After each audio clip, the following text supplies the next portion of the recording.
Well, just want to thank you guys first and foremost. I'm Christian. I'm This is my Steffany. wife, Steffany. And yeah, we're the owners of Smack and Guam and Grill, the restaurant that you guys are going to be asking us questions about. So yeah, whoever wants to get started, question number one. How did you begin your business? You want to answer that, Steph?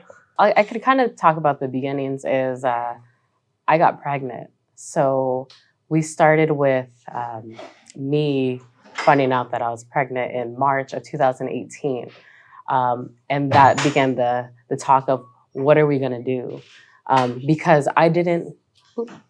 We talked about what am I gonna do because I didn't have a career yet. I put my passions on hold. I was working at a dental office, and I was me and Christian. We weren't married yet. We got married in 2021, and he was already an entrepreneur, but he was at SDSU, and Yeah, I was a full-time student at the time, and then I was also cutting hair out of the garage. And then yeah, I wanted to provide like stability for my family, my growing family, and so I ended up using my degree to start working in corporate. So I worked for a Fortune 500 financial firm here in La Jolla. A couple months into it, I finally realized like, no, I'm really meant to be an entrepreneur. And so I just left the company 2 months before our first daughter was born and took the leap. I quit my job October 2018 and then started planning for Smack in November 2018. Our daughter is due December 2018. And then we launched the restaurant June 2019. Taking that leap of faith because I wanted to provide for my family, my growing family. I wanted to launch a legacy for like my culture, my Chamorro culture, and also my grandma that always wanted to have something out here in the States because she had a bakery back home on Guam. And yeah, I wanted to continue on with that. Question two. What would you tell us about your background as Romanian and or Chamorro. Chamorro? Yeah.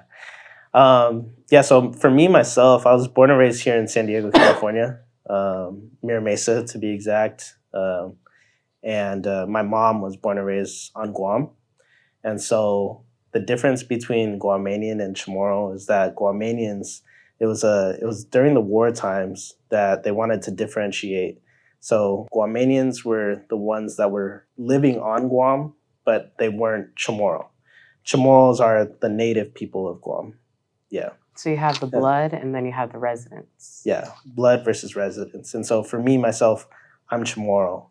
And so that's my background with it. I'm born of Chamorro descent. Anybody else? Question number three. What would you say are the main cultural assets you tap into in creating a successful business? I would say the first is our faith. Having a strong foundation, a firm foundation, really sets the tone of how we are going to progress and how we're going to move forward in our decision making. And having that strong foundation then goes to Island hospitality. Our island hospitality is what we're taught within our culture. And this transcends against all the, or it transcends with all islanders, I would say. I'm Polynesian, so I'm Samoan and also Filipino. And Christian is Chamorro and Black and Japanese. So across all cultures that we have, or ethnicities, I would say that island hospitality, and that is when you invite somebody to your home, they're just like you. You invite them to your table to eat at your table. Oh, you want this? You got it. And it's not. It's the ultimate act of serving. I would say is treating a guest as your brother or sister, and that's what we take and we carry on in our restaurant. Is the same sentiment with everybody. It's, hey, like, yes, you're ordering from us, but we want you to feel at home. We want you to feel like you're eating with us at our table. Now, at the restaurant, we serve it in to-go plates, but that was just the convenience aspect and also the pandemic part too. Yeah, I'll add on also just resilience. I think that all of us that have an ethnic diverse background carry a a deep state of resilience. And one story is she had a bakery back home on Guam, and carrying 10 kids to have them come out to the States. So my mom came out here when she was 10 years old. She was the second youngest in the family of the 10. And because my grandfather had actually retired from the Navy during that time, they allowed them to come out, 3 kids at a time, to go space A, which is space available on the cargo planes. So they would come out 3 kids at a time with my grandfather, and then my grandmother would go back home to Guam to tend to her business. And so she would only see her kids 3 months out of the year during summer, and they would do that every single year. It's really attributed to seeing that work ethic that my grandmother had, and my grandfather as well. He was double retired, Navy and civil service. So yeah, All of them successful. yeah, and then blazed a path for all the other kids to be successful. In what ways is the business a celebration of culture? And is there a story that you can tell us that shows this celebration? I would say everything about it is a celebration of culture. Everything from our recipes, it's generational recipes that I learned from my grandmother, because as I told you guys before, my grandmother would come out from Guam every summer to visit her kids. Same thing. It continued on even as they got older and they started having kids. My grandma would actually stay at my house during the summers, for 3 months at a time, and then I would learn how to bake and cook, and yeah, I would just spend a lot of time with her. And so the authentic recipes, the generational recipes, and just being able to have like the fiestas that we have. Fiestas are like big parties. So we are able to provide catering for those through the restaurant. And then we've even like been invited to some of the people that we've catered for, they'll invite us to their party to come celebrate with them. And so it's just a good time. Yeah, I would just say that anything that we do for our culture or for our people, in an achievement, it's celebrated across all the people, because we understand the roots in which we come from. And so something like owning a business or graduating high school, graduating college, those are all wins for the people, because as our ancestors and our parents, our grandparents have assimilated into Western culture, you lose it. You lose culture and you lose the way of your own people, because in America it's more individuality, it's individualism that's pushed through because you need to succeed. There's a ton of factors that attribute to that. But when you're able to pass something down to the next generation, culturally, so whether that be food, your clothing, whether that be your dance, whether that be a chant, song, singing, anything of that, that's a win, because we're, I would say, 3 or 4 generations out, and it's so scarce to see that. It's you don't see it, in the little kids. So when you're able to pass that to them, some sort of tradition culturally, like that's a celebration in itself. So that's what I would say. That was great. Anybody else? Oh. In what ways the products they produce in your business examples of cultural? So everything down to the very root of all of our dishes is, and just in our name. So SMACKIN is actually an acronym. It stands for Pseudo Mesa Authentic Chamorro Kitchen.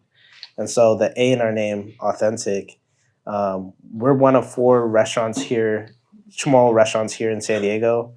And we're the only ones that only do strictly authentic food. Everyone else does a fusion of some sort.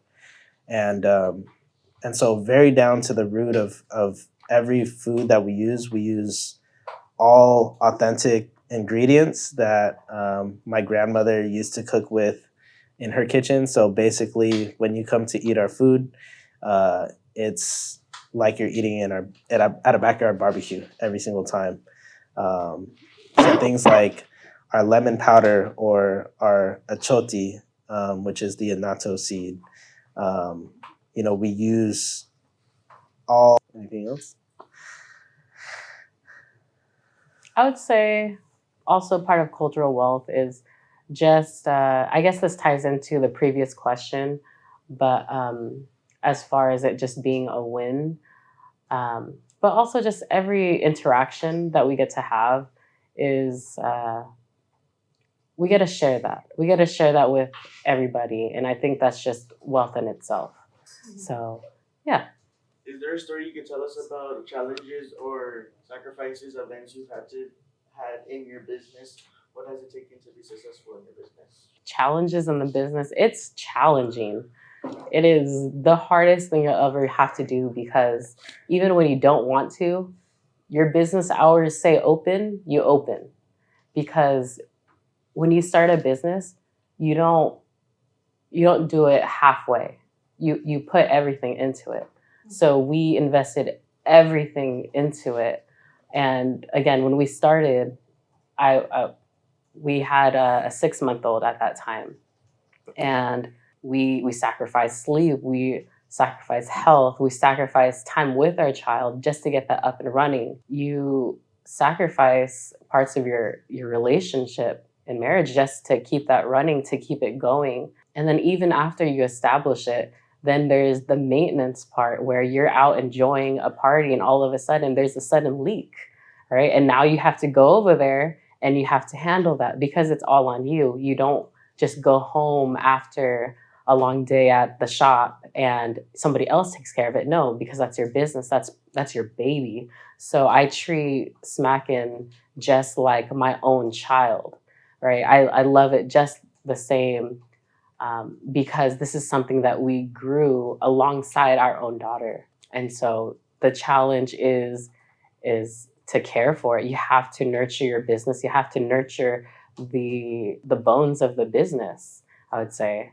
So I would say that's pretty challenging. There's times where I had to bring my child to work. Actually, a lot of times. A lot of customers could vouch for this, is where she would be right there with me, either crying. I'd have her on a carrier because when duty calls, you have to answer. And you can't let, oh, well, my baby's acting up.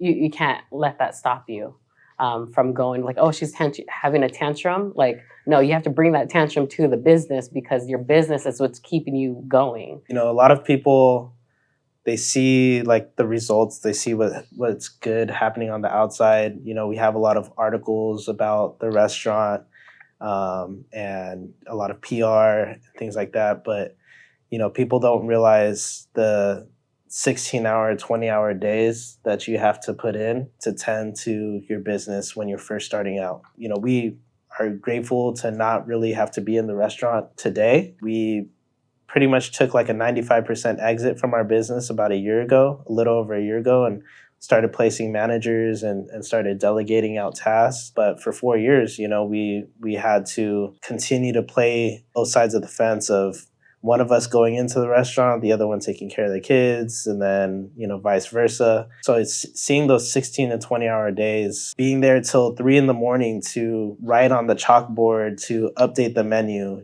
being there at 3 a.m. to put up the Christmas decorations, but being there at 3 a.m. to mop the floors because there was a roof leak or our HVAC leaked and flooded the restaurant, and then having to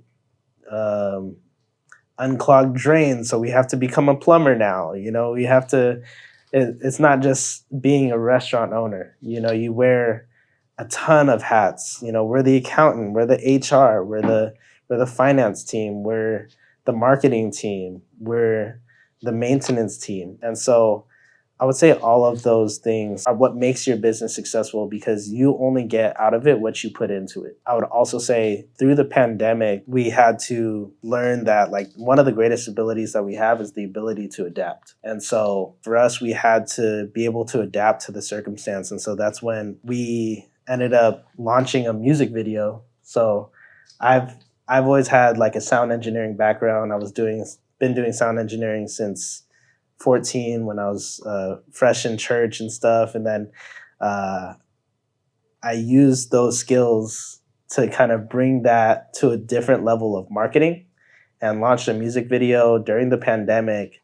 And it went viral on like Facebook and stuff. And people were driving out from Vegas and Utah and Arizona to come and check out our restaurant.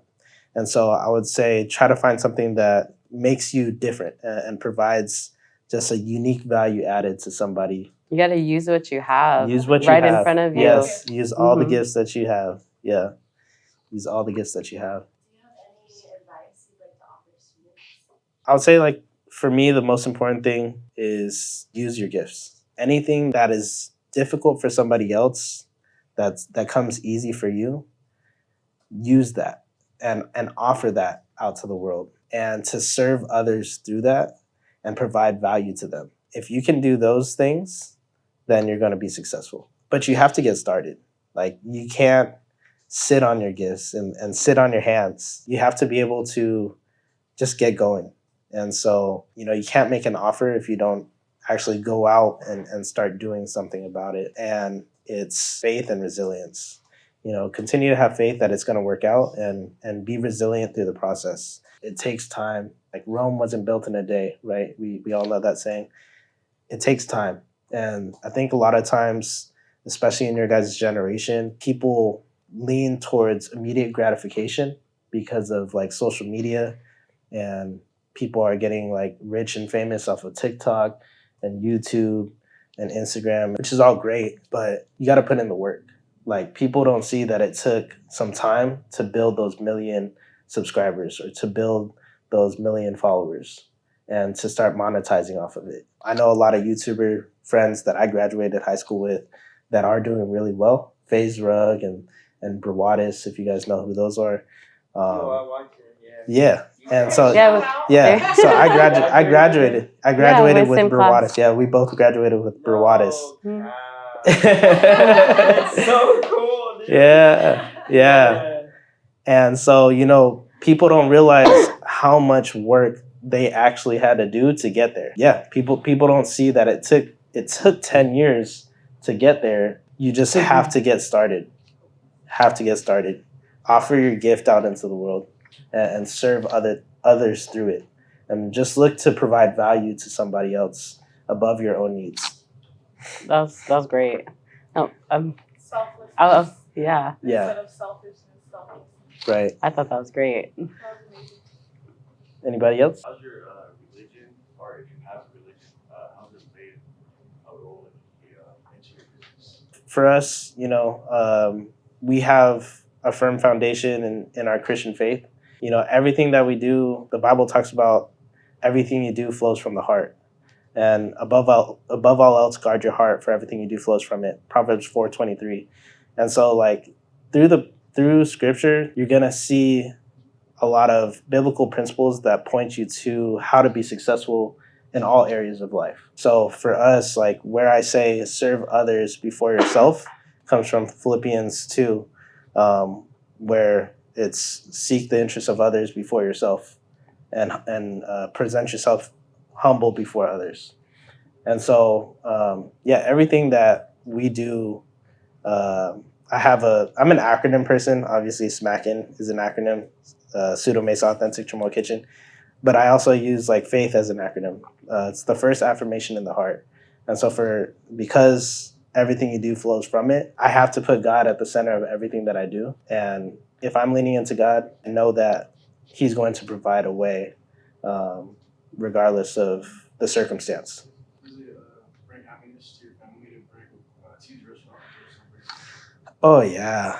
Oh man. Like, it brings so much joy, like, especially to my mom. Chamorros are very prideful people at the root. And so they weren't happy. My parents weren't happy when I told them, like, I'm quitting my job in, corporate finance and, like, I'm leaving this stable, good paying job, benefits, etc., to start this restaurant 2 months before my firstborn daughter is here. But now seeing it alive and well, thriving through the pandemic, and then, thriving up until this point, all of our family that comes in from out of town, they always like make it a point to go have lunch or go have dinner with those families at our restaurant. And I would say like that's the number one thing that keeps us going is being able to see that, like seeing people be able to come together. And I think that's what food does just in general, right? Food brings people together. And so I love that aspect of owning a restaurant, just having that joy with that. Yeah, I just echo. It's amazing to see people connect, and we've had so many instances where we have two completely separate groups of people or parties, different customers come in at different times, but at the same time, only to spark a conversation to find out that they're related. I mean, it's happened so many times, or that they know somebody, or they, and just that I haven't seen them connection. in 20 years. Yeah. Like, yeah. Yeah. Oh, that's my mom's brother's niece. And there's always something that we find, and I get to be a witness to that, and also be a partaker to that, because I'm like Christian and I have this spot where now it's become kind of common to see a family member there that you haven't seen, if only you just have a conversation. So I echo what Christian says, but also just that connection that you get to have, that you might have at our restaurant. That's something that I find fascinating too. Any other questions? I like that you guys work with like DoorDash and all that too. Like you just like get to have takeout. Like it's not just there. Like you have it like spread out. You got catering. You got just you have so much with the business. Yeah, I think you kind of have to. You have social media. Like you guys do it all. Yeah, I mean, like we said, like we use all of our gifts too, right? So like we just serve to whatever capacity that, God allows us to. And so whatever doors kind of open for us, we just walk through them. I think that's our secret sauce to having successful businesses is whatever doors that are open for opportunity that like God tells us to walk through, we walk through those doors confidently. And so that's why, from Smackin', we've actually launched two other businesses and 2 podcasts on top of that. So we have a content creating studio called the Merikairos Lab. Merikairos is 2 Greek words put together, meaning the most opportune time to put your love, soul, and creativity into what you do. And so we do photography, podcasting, music recording, and a print shop out of there. And then we also launched Merikairos Media as a sister company to that, which is a digital marketing agency, which helps amplify, illuminate, and maximize people's brands in the marketplace. And so everything that we do, like we just use our gifts to go out and serve the community and build up the next generation for you guys, right? I really wish that I had the opportunity to hear from people like myself in this position when I was sitting in your guys' chair. I'm curious about your work-life balance with your family. That's always a tricky thing because a lot of people want to have children and continue to be successful in their work. And how do you balance that out in a way that you can support both? That's so funny. So I'm actually now a mom of 3. I had my 3rd child at 6, she's 6 months now. And then my middle child is 3.5, and then my oldest is now about to be 6 at the end of this month. So work-life balance is kind of hard. It's always, I would say it's always hard. So that's just, you got to know that going in. I think that in this season for me, there's no necessarily like a balance. You set out to do things. And in those pockets of time, if you can accomplish it, you set a time saying, okay, well, this task is going to take 25 minutes. I have a couple of those tasks. I can do that within this time frame. Let me do those. And the bigger tasks, there's a lot of coordinating because childcare is just so expensive. So it's either one of us or it's his aunt or my mom, that we have that support and that love behind us. or we're trading off and I'll go take some time at the studio to do something, or we're doing it while they're sleeping. So when they finally go to sleep around 7 to 8 o'clock, that's when we really get down and we start working on the things we need to take care of until 3 in the morning. 2 or 3 in the morning. I mean, that happened last night. So it's just, yeah. And then you came here with us. Yeah. And no, we enjoy it. So. I would just say, like, I come from like corporate background too, right? So work-life balance is, to me, is like when you're in the entrepreneur space, it's not one or the other. It's just life. You just do life. And so whatever kind of gets thrown at you, you just continue to go on. Like I said earlier, one of the greatest abilities that we have is the ability to adapt. And so you just have to adapt to each circumstance. You can't make the kids or the parents, your parents or siblings in your guys' case, right, be the reason why you don't go after something. Mm-hmm. If you feel strongly inclined to go after and pursue something, then go and try it. Go and try it. And so, yeah, for me, it's not a matter of work-life balance. It's just doing life. About your education, going to San Diego State, what was it? How do you draw on your education and to do what you're doing? How has your education contributed to your success? Oh yeah. So for me, I'm a strong believer in education and learning, continuous learning. Never, ever, like, even I'm about to be 30, I'm 29, never, ever stop learning. I spend a lot of money taking courses, mentorships, coaching programs, learning from other people that have been in my shoes or, slightly above, to kind of just know where I'm going to be going, and just continue to educate yourself beyond just academics in school.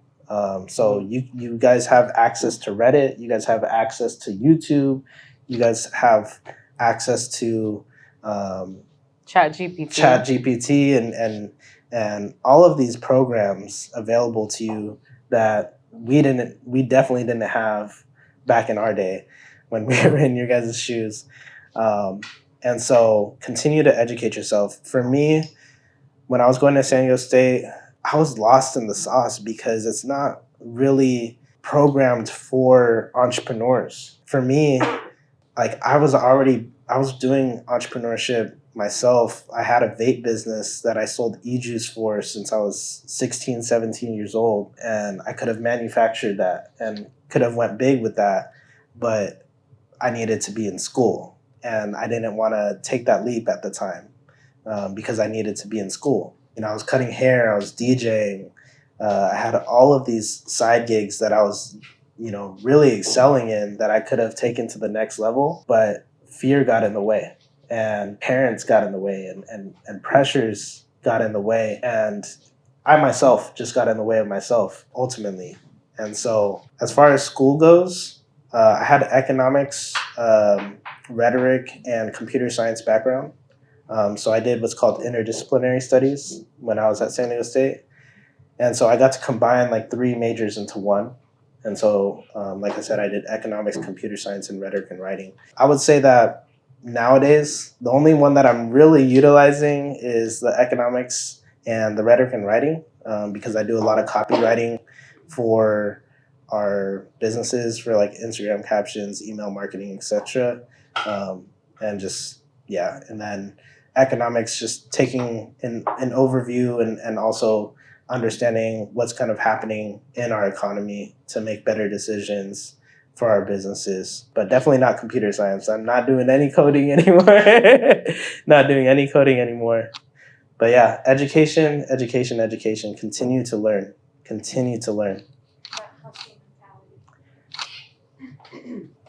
I actually didn't graduate college. I took a couple of semesters at Miramar College after high school, and my own ways kind of distracted me from pursuing like the rest of my education. And then eventually, as I got pregnant and children, it just became hard with the business for me to manage. But what I would say about education is also experience and people. That's where I've learned a lot by just talking to people, getting to know people because of their various backgrounds. I used to work at Subway right off of Miramar, and that was down the street from Alliant University when I was in high school and a little bit during college because it was a 24-hour Subway. And I would meet from Alliant University, I would meet a lot of foreign national students or international students. They'd come from all these different countries, and I would just have conversations with them. And I would learn a little bit about their background and what their home was like and their values. And just talking to people and having that open mind going into things and having that empathy for them definitely plays a part in just being able to connect with their customers. And so I guess even during college, it was the same as I don't remember much of my education at that point for what I used, but I do use the social skills, the networking, and yeah. I want to add on one more thing to that. Yeah, you have to learn before you earn. So continue to learn, and then the earnings will come after that. And also, one thing that I always tell my mentees is with networking, it's not about what you know, it's not about who you know, it's about what you do with who you know. You could know Elon Musk or know Elon Musk's cousin, but if you never actually ask for a 10-minute, 15-minute, 30-minute discussion to pick his brain on something, then you don't get anything out of it. So you have to actually approach these people that are willing to give you advice and willing to mentor you or to help you. Yeah, without that, you're just at the same position that you're at right now, right? So, and don't fear the rejection, even if they say no. You just got to try. Just keep trying.